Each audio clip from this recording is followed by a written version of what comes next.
All right, hello, and welcome to week 4 of Stuff I Googled this week. Thank you for sticking with me if you're people who've been here from the very beginning. If you're new, welcome. It's going to be a blast.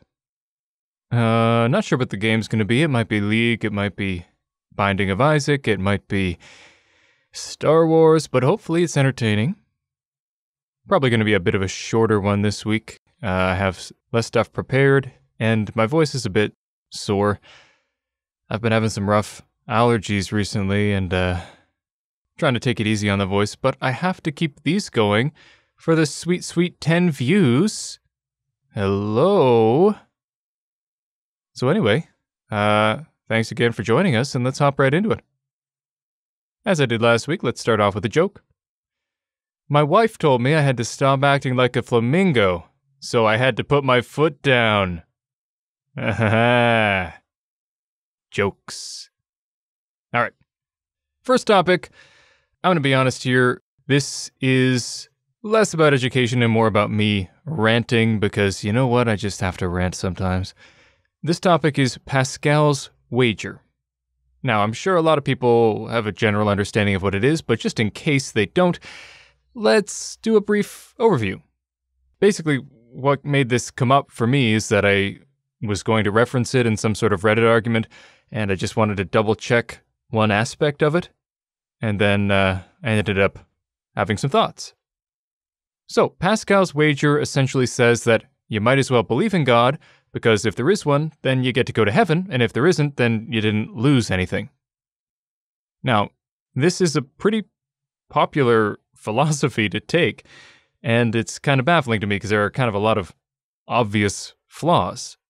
So, first of all, you're not losing nothing by believing, right? Because depending on what exactly you believe, it may require you to change the way you act in certain ways. But it's possible that that's not really what it's talking about. It's talking about just pure deathbed changing your beliefs.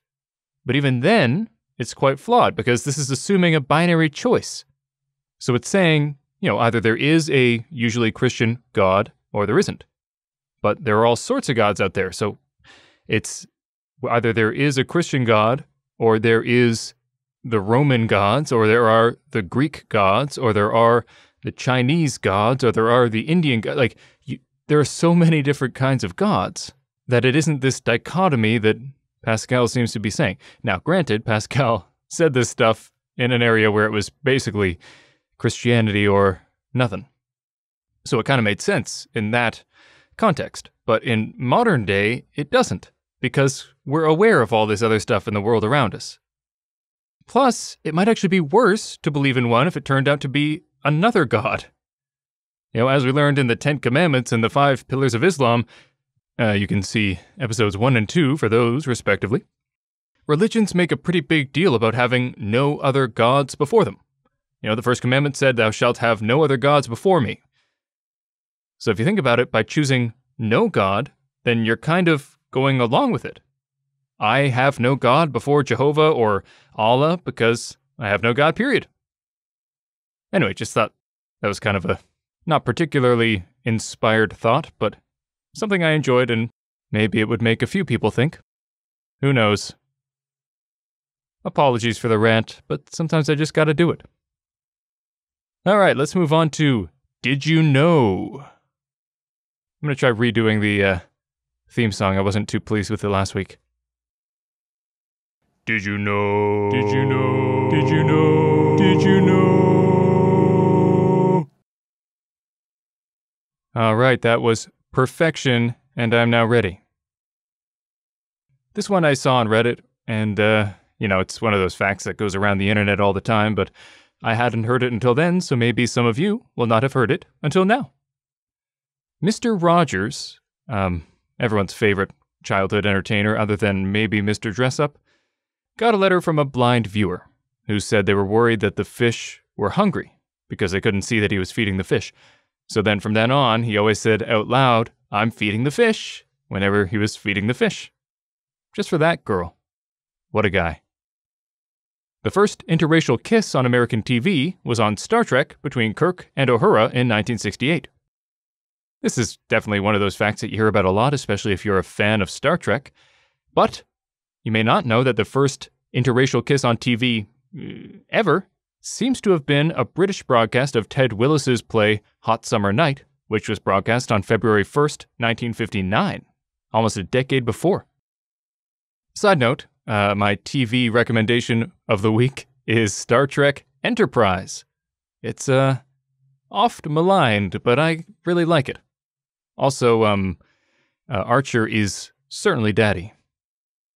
The unicorn is the national animal of Scotland. Another one that a lot of people probably knew, but if you didn't, that's weird. Venus is the only planet to spin clockwise. Only 4 countries in the world have national anthems with no official lyrics. Those are Spain, Bosnia and Herzegovina, Kosovo, and San Marino. And half of that's probably pronounced wrong. I don't have time to check right now. Sorry, you can look it up. Go Google it yourself. And for the final fun fact, it's generally a bad idea to elect a narcissistic, dishonest reality star with mob ties to the highest office in the land.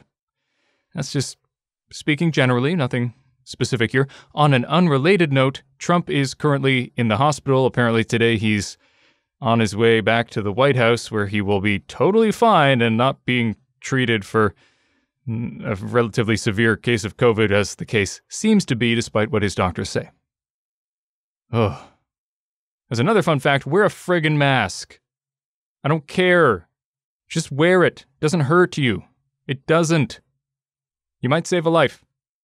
Jesus. 100 years ago, people were dying in trenches. You're being asked to wear a mask on your frickin' face. They had to pee into their masks because of mustard gas. Was that World War I or World War II? Yeah, it was World War I. Literally. Just over a century ago, people were having to wear masks with their pee in them to prevent mustard gas from killing them in war. You don't want to wear a nice, fancy colored mask that you just got out of the washing machine for half an hour when you go to get groceries? Ugh.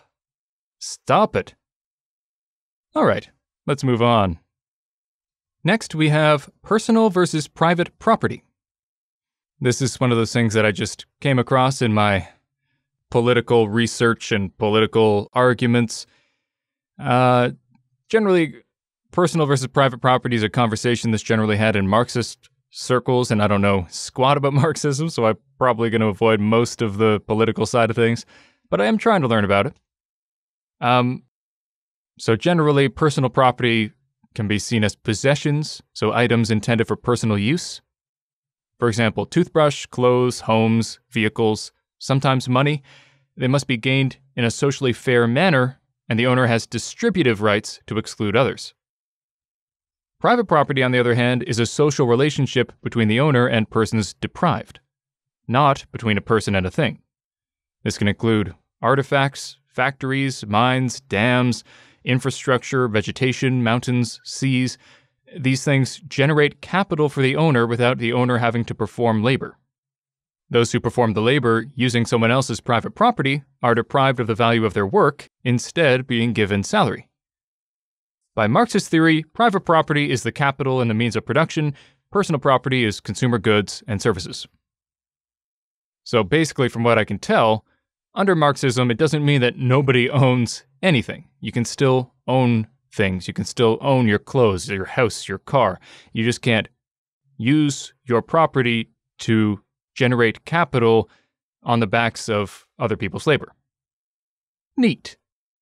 That's not me saying, Marxism is the way of the future or anything. I think it seems to have some good ideas, but also maybe at odds with the human condition. I don't know. I'm too stupid to talk about that stuff in detail. But now you know the difference. All right, we have the next topic. We have the pronunciation of Nevada or Nevada.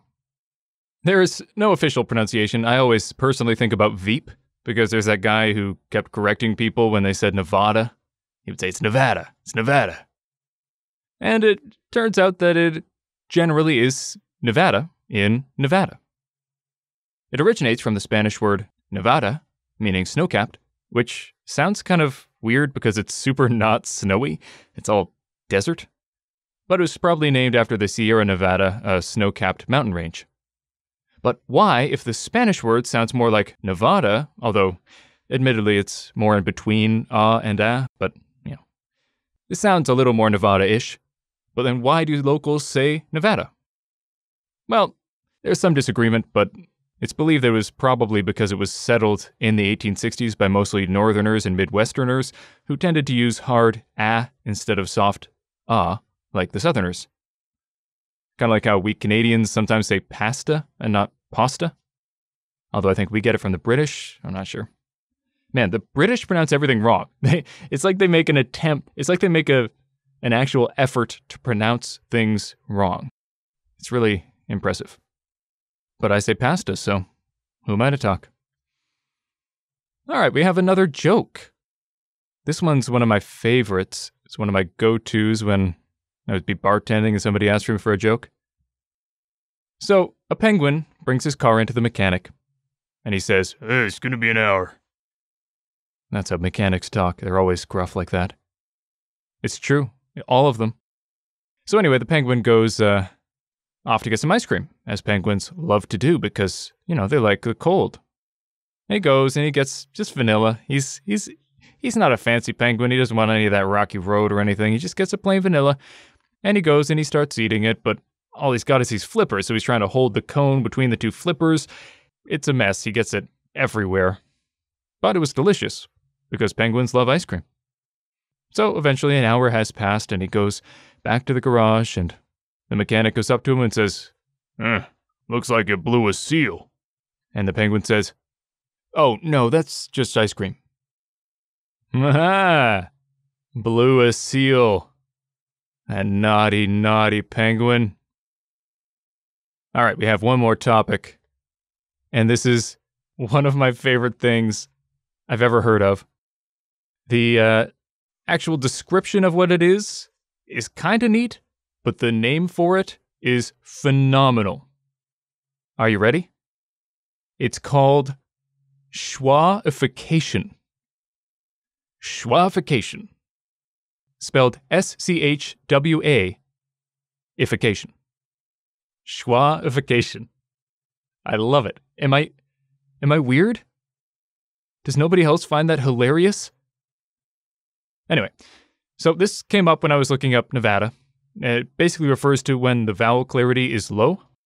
So if we think about then versus than, technically there should be a difference in the pronunciation like I just said, but we tend to pronounce them both then. It's believed that Oregon, which is pronounced Oregon, generally was at one point more often called Oregon, but it got schwaified. Now, why schwaification? Well, schwa refers to... I still find it so hilarious. I love that I get to say schwa. Schwa refers to a particular sound in English represented phonetically by an upside-down lowercase e. So, when you see those phonetic pronunciations after a word, the upside-down e is a schwa. Basically, while vowels are meant to sound rather different, they tend to gravitate towards this general sound. That's a schwa. So it was kind of hard for me to get my head around, but I saw some examples that really helped. So, for example, the first A in about, the E at the end of taken, the I in pencil, the O in memory, the U in supply, So rather than about, it's about, or about, as the Americans would say, or rather than taken, it's taken. So the schwa sound isn't always exactly the same, but it is kind of just gravitating towards it. So basically my personal definition I would use is schwaification is a tendency for vowel sounds to gravitate towards schwa, which sounds hilarious and is cool to know. You're welcome. Use that all the time. Use schwa as much as you possibly can. Oh, it's gonna happen. Stop telling me to stop trying to make it happen. It's gonna happen. All right. that's it for the topics for this week. So if you're the type that doesn't want to hear about my philosophy, you can get right on out. But I have something kind of neat to talk about. You know, in COVID, a lot of us have trouble eating well. We end up eating a lot of junk food.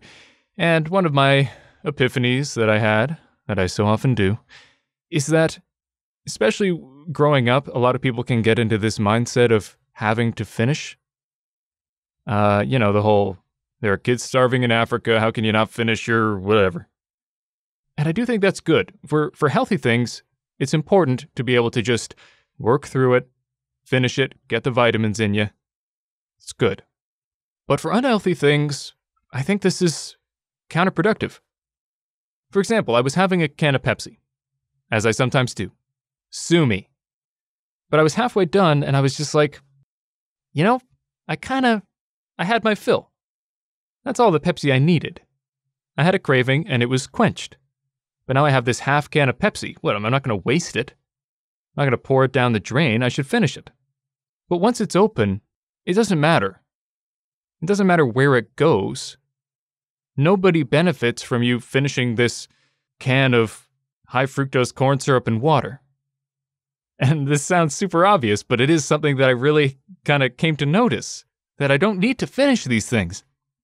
Yes, I should work on, if I'm having a nice healthy dinner, I should work on getting it in me, especially since I'm incredibly skinny and I need to gain weight. But you don't need to do that with processed sugar, with high fructose corn syrup, with all that stuff. Once it's open, it's open. Whether you pour it down your gullet or down the drain, nobody else is gonna know. So if you're done with it, just dump it.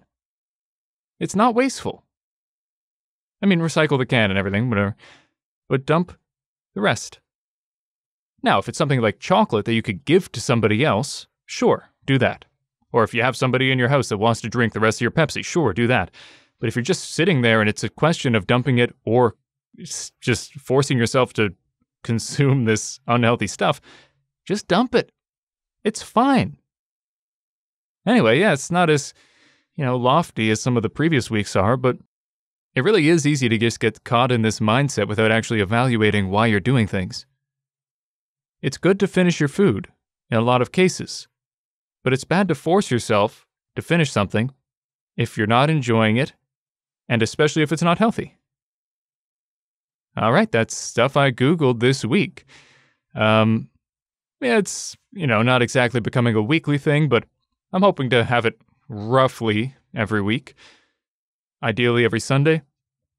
As I said, I've been having some voice troubles, so generally the time I'm spent speaking is being spent making audiobooks because I actually get paid for those. But hey, if you want to sponsor this podcast, I will do anything. I have no qualms with selling out. That's a joke. So yeah, thank you again for listening to one more week. Hopefully this passed a bit of time. It certainly passed a bit of time for me. And you know what? I gotta be honest. I'm really learning a lot. As I said, in the first week, and maybe the second week, I am a curious guy. I do end up Googling things a lot, but for the most part, it's kind of, I want to know the thing, I Google the thing, I learn the thing, I forget the thing. But the nice thing about this podcast is it's really forcing me to just write stuff down and remember, and I can still remember a lot of the stuff from the first episode, and hopefully that continues. So hopefully you guys are getting a similar effect. Granted, as I've said many times, there are not a lot of views right now, but I greatly appreciate everyone that does listen. Every like really does help. So if you feel like what you do isn't making a difference, it is, and I appreciate it. So yeah, please stay safe out there. As COVID gets worse and worse, we're going to get more restrictions tightened up. Please try to stay sane. And, if you have any comments, questions, suggestions, looking for advice on anything, please just hit me up. Happy to introduce new segments and, talk with you guys because, geez Louise, I got nobody to talk to. Just my fiance. And she's great, don't get me wrong. But you need variety. Anyway, hopefully the game went well. Hopefully I don't have to vamp. Sometimes the game goes extra long and then I have to just throw in a bit extra. But we'll see. Well, it happened. I have to vamp. Yeah. It seems I need to make my recordings more like half an hour, because pretty much every video game I do ends up being closer to half an hour than 20 minutes. So moving forward, it'll be closer to half an hour. You lucky, lucky ducks. You get an extra 5 to 10 minutes.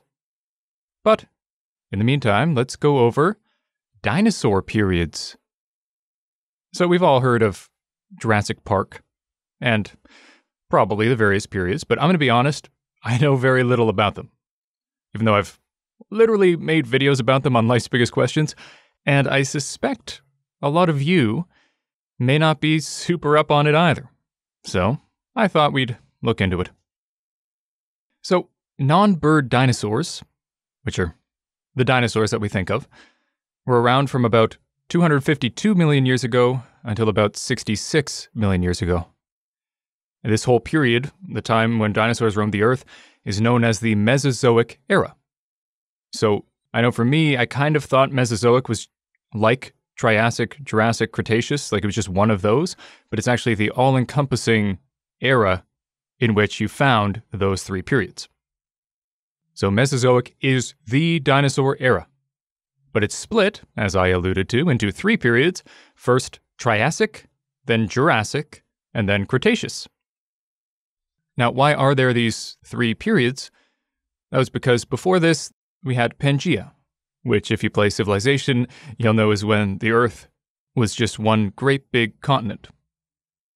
So while there was Pangaea, there wasn't a huge amount of animal diversity because all the climates were fairly similar because they weren't spread out across the globe. They were just in one kind of blob.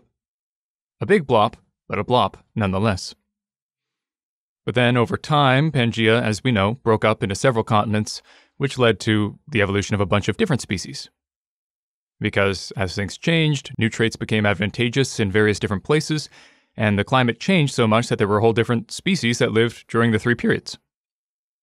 All right, so now we've got the basic building blocks, so let's start with the Triassic Period, which was 252 to 201 million years ago. This was the time of Pangaea. So all the continents were one big mass, there wasn't much difference between plants and animals across the globe.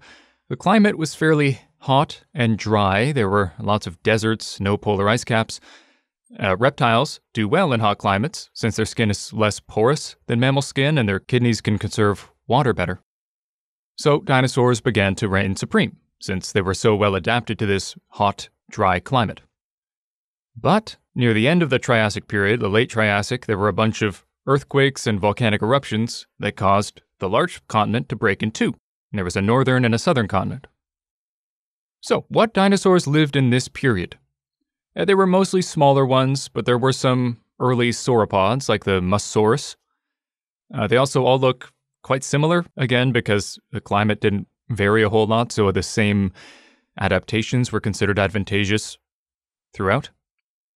If you look up late Triassic dinosaurs, you'll see a list. I won't bother getting into it because really I didn't recognize many of them, and I'm sure not many other people would either. So look it up if you're curious. Next, we have the Jurassic Period, which was 201 to 145 million years ago.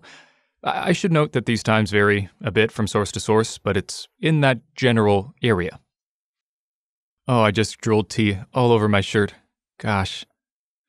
All right, so following the mass extinction that came from all the quakes and volcanoes and climate changes, a lot of large, non-dinosaur animals were wiped out, while many dinosaurs survived, so they were able to become more prevalent and evolve into more different kinds. So the two continents that I mentioned earlier were Laurasia in the north and Gondwana in the south. But it should be noted that there were likely land bridges in the early Jurassic because the fossil records on both sides were so similar that it looked like some dinos crossed over from side to side. But as time went on, the animals found, and therefore the fossils that we found, became more varied, so it looks like the land bridges were no more as the continents got further away. Temperatures in this time fell slightly, but it was still warmer than today, since there was a lot of carbon dioxide in the atmosphere, creating a greenhouse effect. This is essentially what's being created artificially and way faster by us releasing carbon nowadays, and it's largely what's driving climate change now. Due to the seas appearing between the land masses, rainfall increased too, so there was more water to evaporate and then fall. So there was a huge amount of plants, especially ferns, that began to grow over large areas rather than the deserts that were there before. In other areas, there were large forests of conifer trees. This allowed sauropods, the long-necked herbivorous dinos, to friggin' dominate. Now, what dinosaurs lived in this period? There are lots of different ones, and many of the ones we know, especially in the late Jurassic. That's where we get a lot of the ones we're familiar with. So we got sauropods, as I said before, like Brachiosaurus, Apatosaurus, Diplodocus. Also lots of spined dinos like Stegosaurus, Chungkingosaurus, which is an awesome name, and Kentrosaurus, which looks ballin', look that up. One thing to note is there was no T-Rex, contrary to what Jurassic Park might tell you, but there was Allosaurus, which is pretty close. Finally, we have the Cretaceous period. And this time the land separated even more, so it became even more diverse, since animals lived in vastly different climates. Also, we saw the first snakes and the first flowering plants. There were even some tree-climbing mammals, some ground dwellers, even some mammals that preyed on small dinosaurs. Now, what dinosaurs lived then? Lots of variety. When I was looking this up, this was far and beyond the most dinosaurs lived in the Cretaceous period. Again, because they were so spread out, there was a lot of opportunity to evolve different traits to meet the environment in which they were found. So there were some more bird-looking ones, because, this is when dinosaurs, I believe, started becoming more like birds. As we've all heard, birds are modern-day dinosaurs. So we've got Bipiosaurus or Bapiosaurus, Caudipteryx, Archaeopteryx, which is, if you play Ark, you know Archaeopteryx. There were raptors, like Sinosauropteryx, Utahraptor, Microraptor, the scourge of Ark. Also, there were two that have hilarious names. I swear, this is not a curse. If I was monetized, I would hope not to be demonetized, but I'm not, so it doesn't matter. But, okay. They're called Fuckuiraptor and Fuckuosaurus. I swear to God. Yeah, it's spelled Fukuiraptor. Fuckuiraptor. If you don't believe me, Google it. It's hilarious. In terms of the dinos found, this is where we see a lot that we know. Tyrannosaurus, Velociraptor, Triceratops, Spinosaurus, Carnotaurus. Also a bunch of dinos that look a lot like these since the adaptations were really solid. So, especially Triceratops, there are tons of dinosaurs with some sort of that shield kind of thing on the front of their face. So basically what I'm saying is Jurassic Park really should have been called Late Cretaceous Park. But doesn't really have the same ring to it. All right, that's my vamp for today. Thanks for listening. And back to our regularly scheduled programming. Enjoy. Anyway, thank you again for listening, guys. Really appreciate it. Thumbs up, subscribe, share, comment, all that stuff. I'm not exactly gaming the algorithm at this point, so I'm not expecting to be getting any huge amount of views, but every little bit does help. And even if it doesn't help get more views, it just feels good. Because I get so much of my self-worth from outside validation.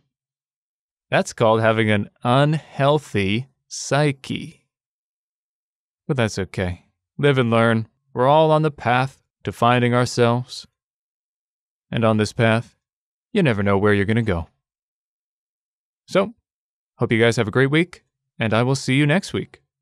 And by see you, I mean rant at my computer screen with you on the other side at a later date, listening to my words. Perfect. That is the perfect send-off. Stay classy, San Diego's got nothing on that. Later, nerds.